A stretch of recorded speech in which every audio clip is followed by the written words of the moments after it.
Hi, this is Ben Hart coming at you again tonight with another rant. It's pretty late right now. Everybody's in bed. It's when I usually like to do these rants because I'm not disturbing anybody except for some crickets and frogs, which are pretty loud out there tonight. So I'm sure you can hear them.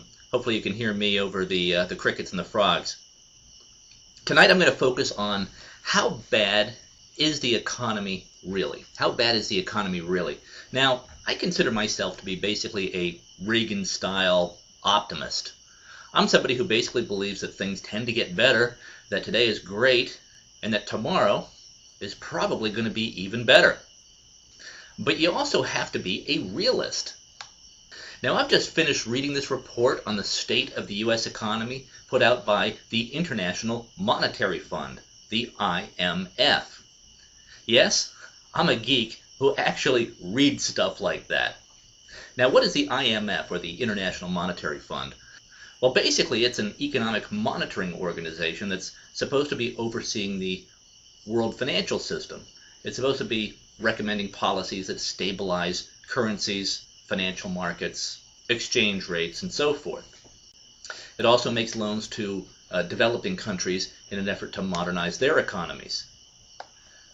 Now, normally, I'm not much of a fan of the IMF. I'm not much of a fan of world governing organizations like the United Nations or the IMF or the World Bank. These people are basically a bunch of European-style statists, quasi-socialists, global government types. But these are not stupid people either. They can add up numbers just as well as you or I can. And when the IMF, these quasi-socialist types, these Harvard ruling class types, which is basically what they are, when these people express alarm at Obama's spending explosion, it's time to take notice. So here's what the IMF report says, and I link to it below.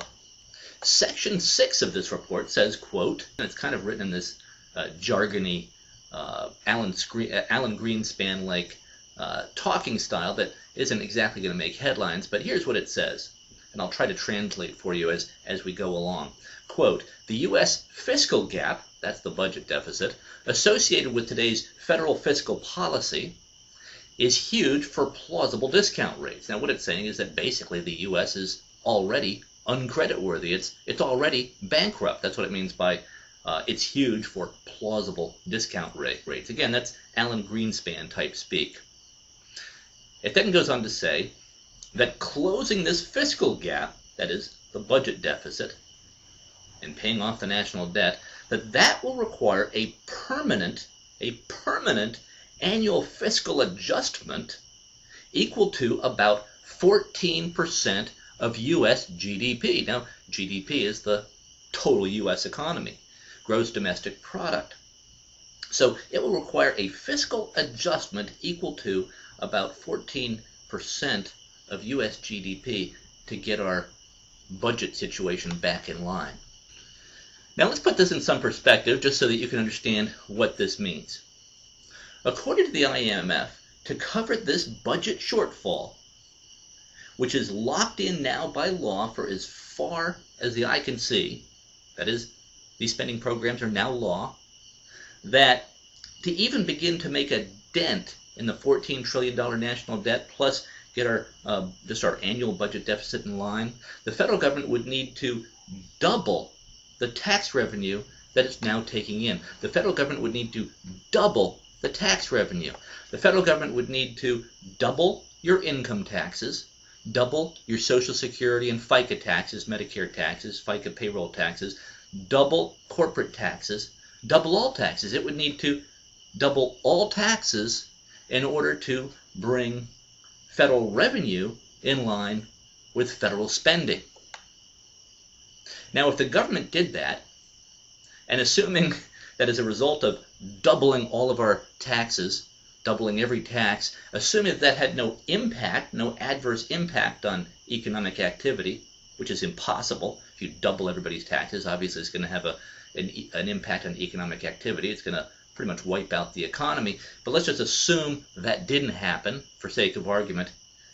If that didn't happen, and the government was able to double all taxes and collect twice as much revenue, which it wouldn't be able to do, we would then have a 5% budget surplus, and that would allow us to start paying down the total $14 trillion national debt over time, over maybe a century or so.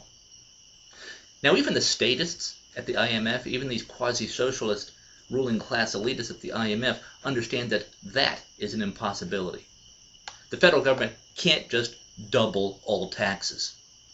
That would kill the economy. It just would be a political impossibility, and it would be economic suicide. So the only way to fix this problem is to cut government spending. And isn't that how you manage your own household? If not enough money is coming in, you start to cut spending. You start by cutting luxuries. And by the way, there's a report on this same subject, the same budget crisis problem, that was put out by the Congressional Budget Office in June that paints an even bleaker picture of the federal budget crisis. And I link to that below as well. So all federal taxes would need to double before we could begin to start paying down the $14 trillion national debt. Now, some of our state governments are in even worse shape than the federal government. California and Illinois, for example. The disadvantage that the states have is that they can't print money. They're not authorized to print money. And that's exactly what our federal government is doing to sort of stay afloat, to quasi-stay afloat. The federal government is just printing money. Now, I don't know if we're going to have deflation first, like we did with the Great Depression. That's what happens when people have no money and can't buy anything. So prices fall because nobody has any money to buy anything. That's deflation. Or perhaps we're going to have hyperinflation, like they had in Germany in the 1930s, that paved the way for Adolf Hitler coming to power. In times of crisis, people often make mistakes and elect dictators, like Hitler, perhaps like Obama. Obama was elected because we were in some kind of perceived national crisis. I think it was completely phony and manufactured.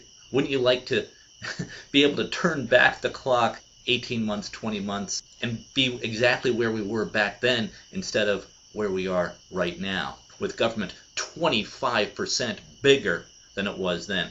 Government under Obama has grown a staggering 25%. Obviously unsustainable. So maybe we'll have deflation first, as we did during the Great Depression, because people have no money and can't buy anything, so everything gets cheaper because nobody can buy the stuff. Or hyperinflation, because the government prints so much money that the dollar becomes worthless, like the peso. It's pretty bad either way, and that's the direction we're heading. Now let me hold up here. Let me show you a couple of charts that I think should alarm you. The chart that you see here on the screen appeared in USA Today, and it shows that federal workers now earn double their counterparts in the private sector. Federal workers now earn double their counterparts in the private sector.